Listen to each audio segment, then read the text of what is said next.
প্রায় এক মাস তীব্র গ্যাস সংকটের পর সরবরাহ কিছুটা বেড়েছে। তরলীকৃত প্রাকৃতিক গ্যাস এলএনজি সরবরাহের টার্মিনাল সামিট পুরোদমে ও এক্সিলারেট এনার্জি আংশিক চালু হওয়ার পর সরবরাহ বাড়ে। তবে সংকট এখনও পুরোপুরি কাটেনি। দৈনিক প্রথম আলোর এক প্রতিবেদন থেকে এই তথ্য জানা গেছে। প্রতিবেদনে এলএনজি সরবরাহের সঙ্গে যুক্ত দুজন দায়িত্বশীল কর্মকর্তার বরাত দিয়ে বলা হয়েছে, শনিবার ভোর থেকে সামিটের টার্মিনাল থেকে ৭৬ কোটি ঘনফুট ও এক্সিলারেট থেকে ৩০ কোটি ঘনফুট করে এলএনজি সরবরাহ শুরু হয়েছে। স্ট্রবেরি সুপার ডটেড ও ক্লাসিক ভ্যারিয়েন্ট সেন্সেশন জাগুক শিহরণ।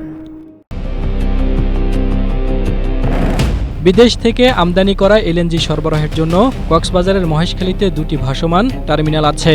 এর মধ্যে মার্কিন কোম্পানি এক্সিলারেট এনার্জির টার্মিনালের সক্ষমতা ৬০ কোটি ঘনফুট ও দেশীয় কোম্পানি সামিটের টার্মিনালের সক্ষমতা ৫০ কোটি ঘনফুট। গত ২১শে জুলাই অগ্নি দুর্ঘটনায় এক্সিলারেট টার্মিনাল বন্ধ হয়ে যায়। এতে গ্যাসের সরবরাহ কমে যায়, বেড়ে যায় সংকট। রান্নার চুলা থেকে শুরু করে শিল্প কারখানা ও বিদ্যুতের উৎপাদন ব্যাহত হয়। বিদ্যুৎ সরবরাহ কমায়, বেড়ে যায় লোডশেডিং। সংকট দেখা দেয় ফিলিং স্টেশনগুলোতেও। পেট্রোবাংলার বরাত দিয়ে প্রথম আলোর ওই প্রতিবেদনে বলা হয়, এক্সিলারেটের টার্মিনালে দুটি বয়লার আছে। প্রতিটি বয়লারের সক্ষমতা ৩০ কোটি ঘনফুট।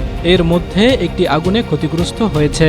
অক্ষত বয়লারটি থেকে ৬ আগস্ট গ্যাস সরবরাহ শুরু হয়েছে। তবে শুক্রবার বিকেলে হঠাৎ কারিগরি ত্রুটির কারণে বন্ধ হয়ে যায় এক্সিলারেট থেকে গ্যাস সরবরাহ। ত্রুটি মেরামতের পর ওই বয়লার থেকে আবার গ্যাস সরবরাহ শুরু হয়েছে।